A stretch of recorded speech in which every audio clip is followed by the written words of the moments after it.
On December 23, 2015, at 10:11 in the morning, a 911 call came in from a house on Birchview Drive in Ellington, Connecticut. The man on the line was Richard Dabate. He was breathing hard. He told the dispatcher that a masked intruder had broken into his home. That the intruder had a voice like Vin Diesel. That the man had shot his wife, Connie, in the basement, and then tortured Richard himself, zip-tied him to a folding chair and burned him with a blowtorch. When police arrived, they found Connie Dabate dead. 2 gunshot wounds. The gun belonged to Richard. They found Richard with superficial injuries, 1 arm and 1 leg zip-tied to the chair. And for a surprisingly long while, the story held.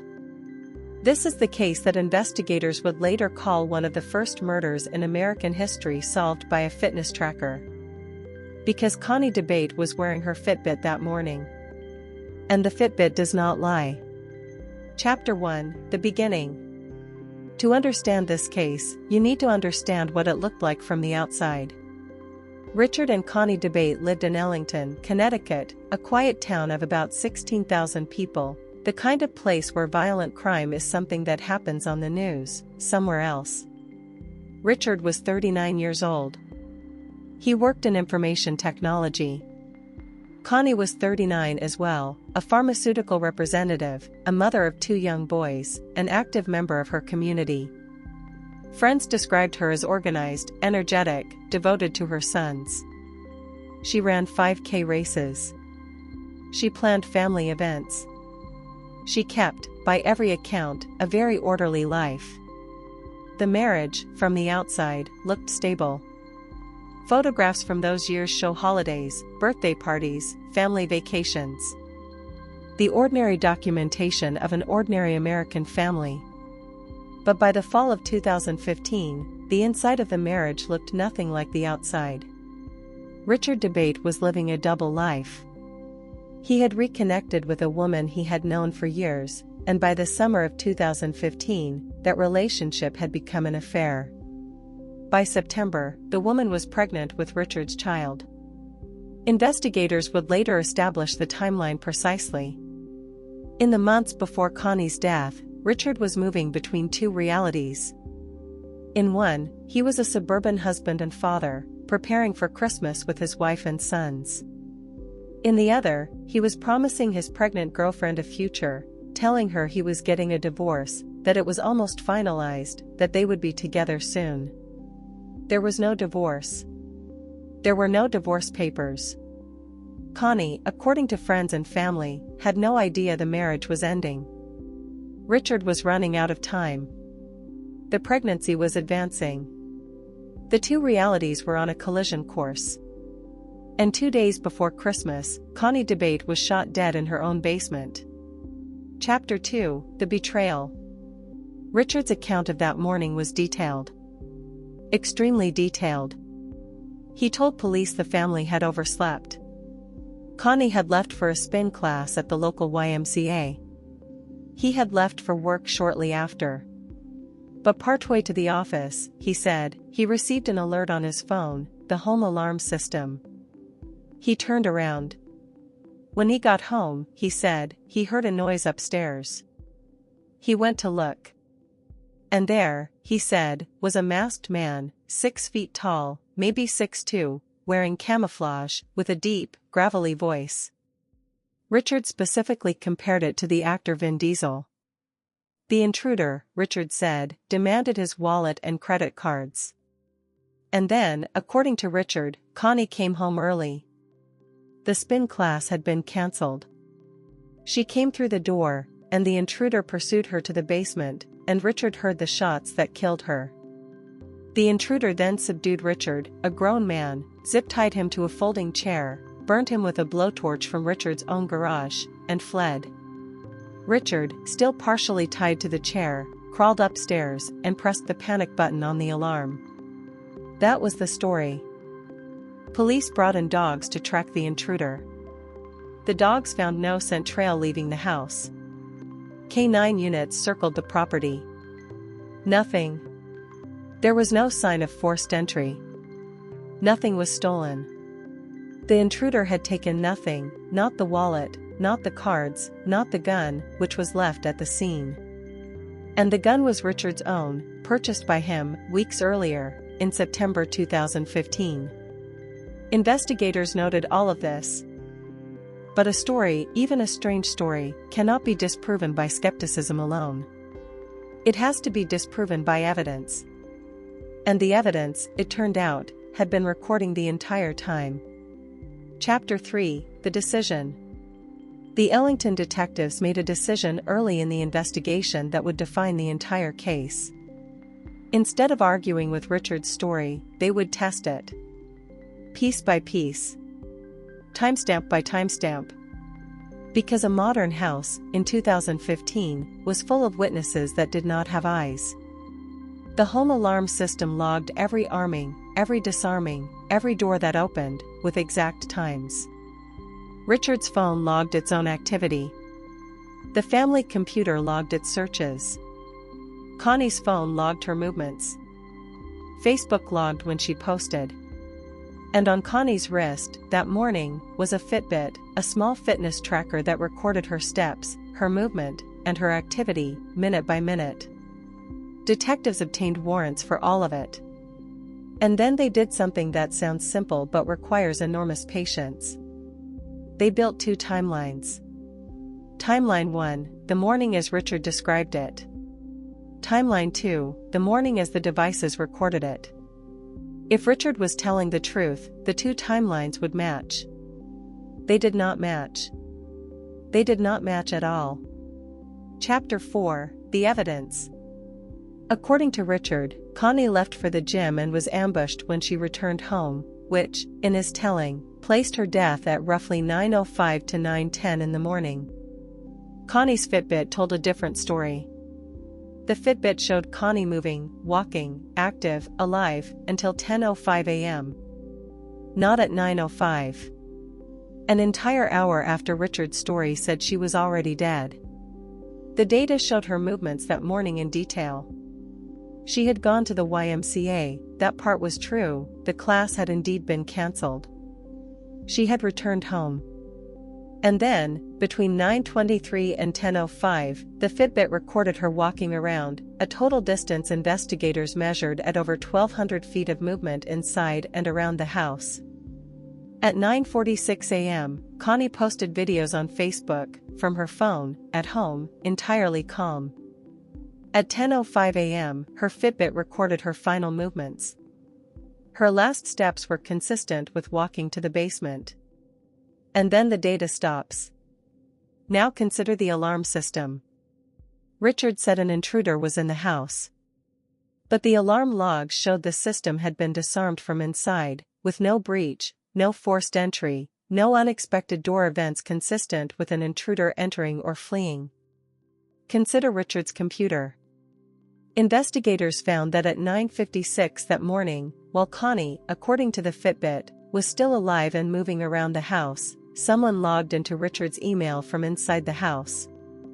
Richard, who claimed to be dealing with a home invasion during this window, was apparently checking email.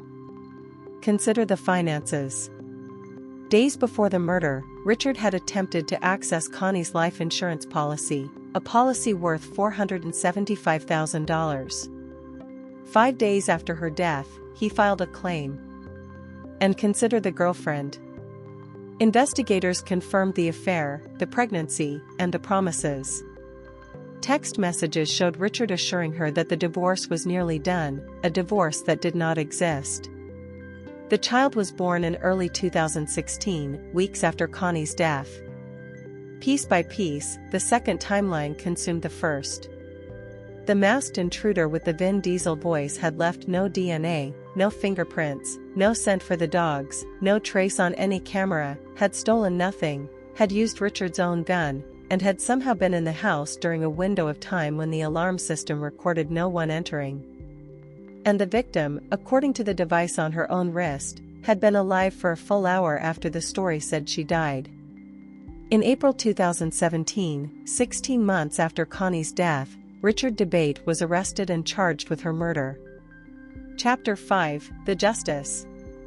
The case took years to reach trial, delayed, among other things, by a global pandemic. But in the spring of 2022, in a Connecticut courtroom, the two timelines were finally presented to a jury. The prosecution walked the jurors through the data. The Fitbit records. The alarm logs. The Facebook posts. The email login. The insurance claim. The affair. The pregnancy. The gun. The defense argued the Fitbit was unreliable, that a fitness tracker is not a scientific instrument, that the data could not be trusted to the minute. The jury deliberated. And on May 10, 2022, they found Richard Dabate guilty of murder. He was sentenced to 65 years in prison. The judge, at sentencing, spoke directly to what the case had revealed: a man who had constructed an elaborate fiction and expected the world to accept it, while the quiet, automatic, indifferent records of everyday devices dismantled that fiction one timestamp at a time. Connie Dabate did not get to testify at the trial of the man who killed her. But in a way that no one could have anticipated, she did testify. Her Fitbit, a device she wore to count her steps, to track her workouts, to live her organized and energetic life, became her voice in that courtroom. It said, "I was alive at 9:46. I was alive at 10 o'clock. I was moving through my home on an ordinary morning, 2 days before Christmas." It said, his story is not what happened. There is a detail from this case that stays with everyone who studies it. Richard Dabate spent months constructing his double life, and then constructed an elaborate crime scene: the zip ties, the blowtorch, the invented intruder with the memorable voice. He thought through the story. He performed the injuries. He called 911 and delivered the performance of a terrified survivor. And the entire time, on his wife's wrist, a device the size of a matchbox was quietly keeping the only record that would matter. He accounted for the police. He accounted for the questions. He did not account for the data. They rarely do. The truth is that we live surrounded by silent witnesses. Our devices record us, not out of suspicion, not out of malice, simply because recording is what they do. And most of the time, that record means nothing. Until the day it means everything. Connie Dabate's family said, after the verdict, that justice had finally been done, 6.5 years after they lost her. Her sons are growing up without their mother. Her killer will, in all likelihood, spend the rest of his life in prison. And the case is now taught to investigators around the world as a landmark, the moment law enforcement fully understood that in the modern age, the most reliable witness at a crime scene may be the one with no eyes, no ears, and no ability to lie. Because the data does not perform. The data does not have a story to protect. The data just keeps the receipts. Thank you for being here for this story. New story every Monday, Wednesday, and Friday. If you found this case as remarkable as we did, share it. Someone you know loves true crime told properly. We will see you in the next one. But there is much more to this story than the verdict. Let us go back and look closer. Because the details of this case, the ones that emerged over 6 years of investigation and trial, reveal exactly how a modern murder investigation actually works. And exactly how a lie collapses. Consider first the crime scene itself. When emergency responders arrived that December morning, Richard was on the floor near the kitchen, one arm and one leg zip-tied to a folding chair. He had what appeared to be injuries, cuts, and burns he attributed to the intruder's blowtorch. But almost immediately, small things bothered the investigators. The zip ties. If a violent intruder had bound a struggling man to a chair, the restraints would tell that story: tightness, positioning, marks on the skin consistent with resistance. Instead, the medical examination noted that Richard's injuries were superficial. The kind of injuries, a forensic expert would later testify, that were consistent with being self-inflicted, carefully placed, avoiding anything that would cause serious harm. Think about that for a moment. A man planning to injure himself to support a story faces a psychological problem. He needs injuries dramatic enough to be convincing, but he does not actually want to be hurt. So the injuries end up in a strange middle zone, visible but shallow, dramatic in description but minor in reality.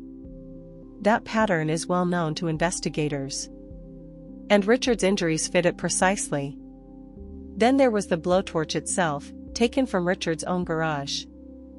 And the gun, purchased by Richard himself, 3 months earlier. Ask yourself, what kind of home intruder arrives with nothing, uses only weapons and tools he finds in the house, takes nothing of value, and leaves the murder weapon behind? The dogs were another problem for Richard's story. Connecticut State Police brought K-9 units trained in human scent tracking. If a man had fled the house on foot, the dogs would find a trail. That is what they are trained to do, and they are remarkably good at it. The dogs circled the property and found nothing. No trail leaving the house in any direction. Because there was no one to track. Now let us talk about the digital investigation in more detail, because this is where the case became historic.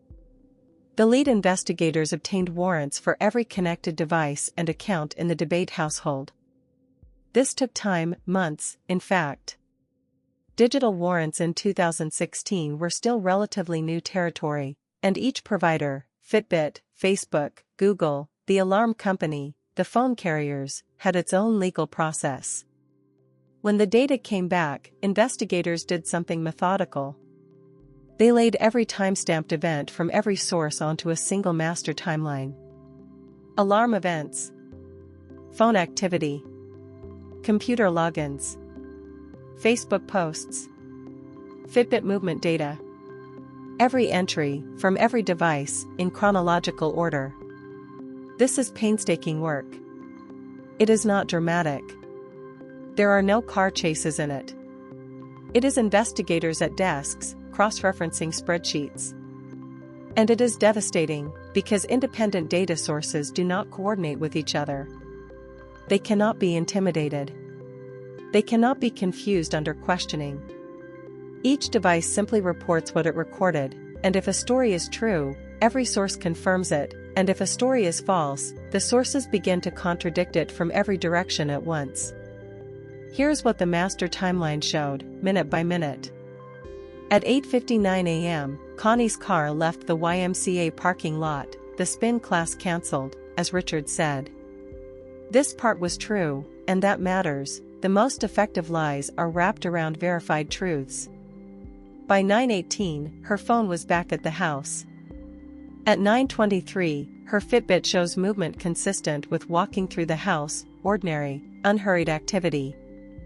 At 9:40, activity on her Facebook account, watching and posting videos. Calm. Routine. At 9:46, more Facebook activity from her phone, at home. Meanwhile, and this is the detail that prosecutors emphasized, at 9:56 a.m., Richard's email account was accessed from inside the house. Not from his office. Not from the road.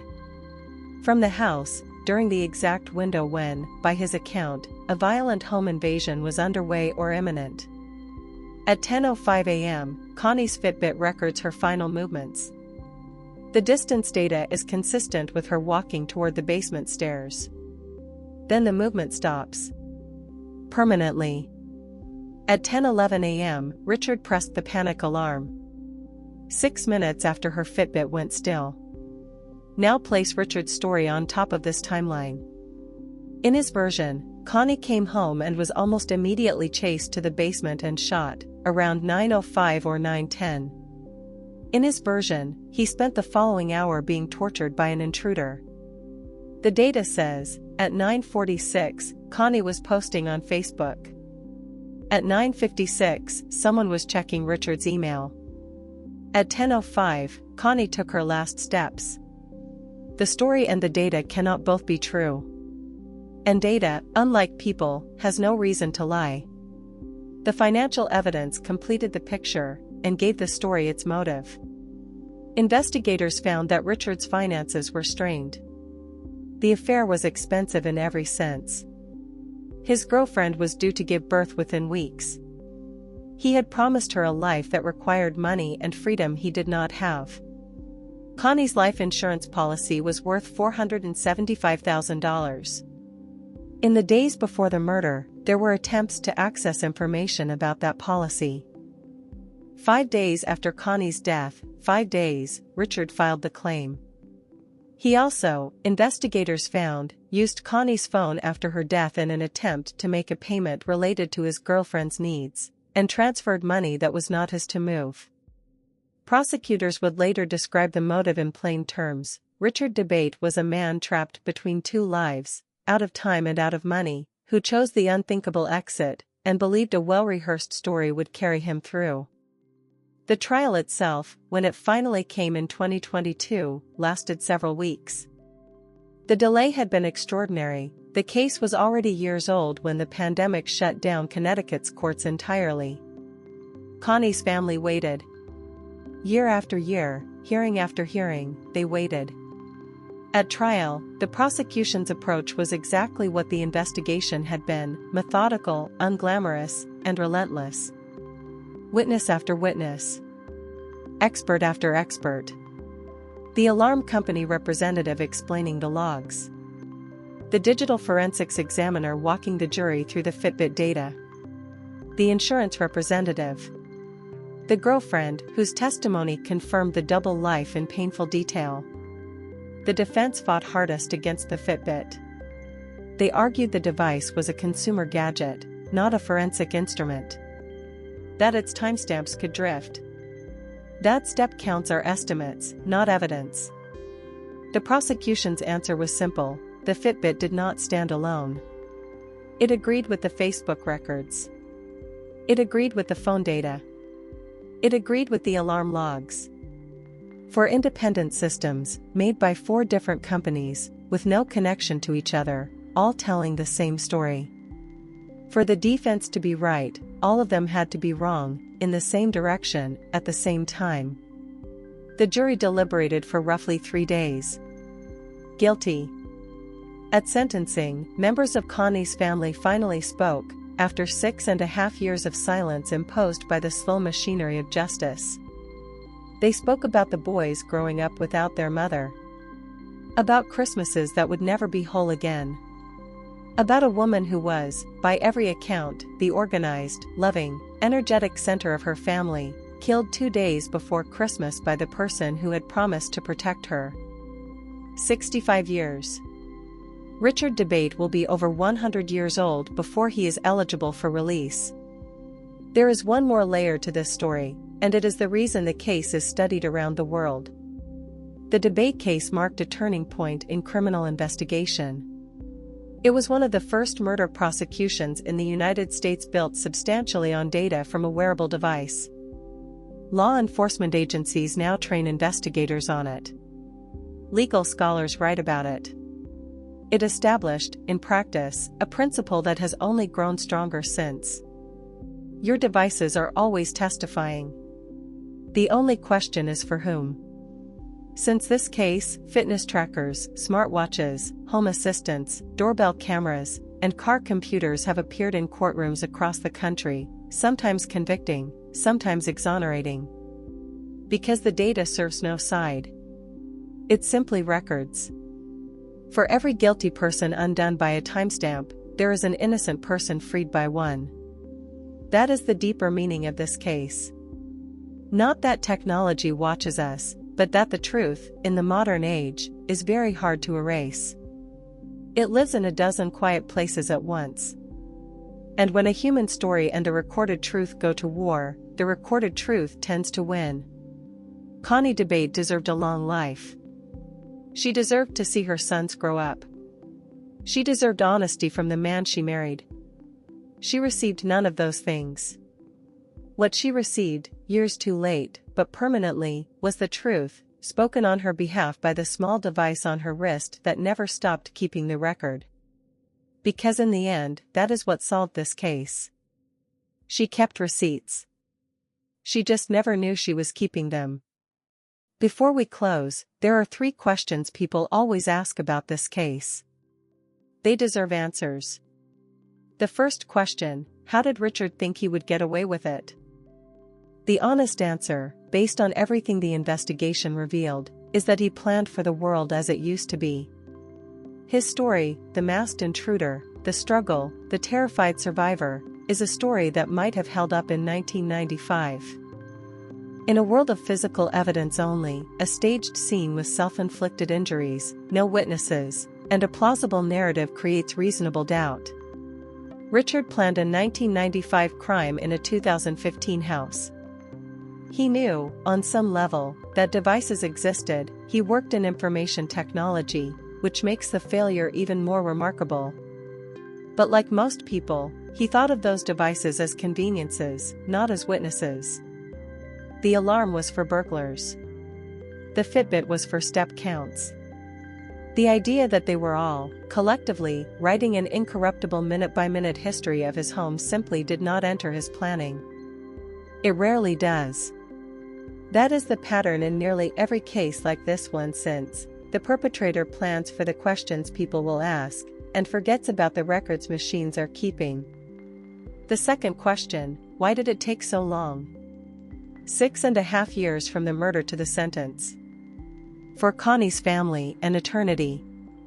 The answer is partly the digital evidence itself, warrants for data from multiple companies, each with its own legal process, each taking months.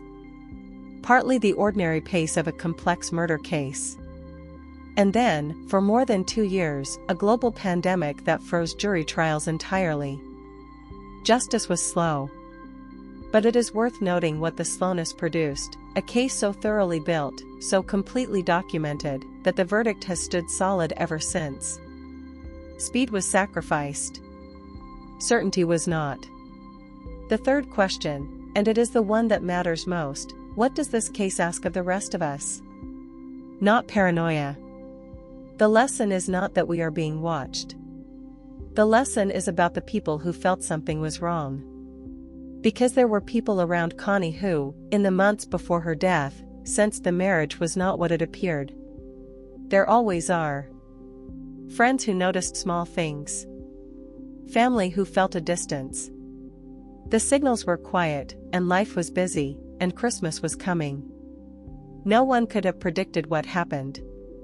That must be said clearly, no friend, no relative, could have foreseen it, and none of them carry any blame. But the case still leaves us with this: when someone you love is inside a situation that feels wrong to you, ask. Gently, without accusation, ask. Stay close. Pay attention.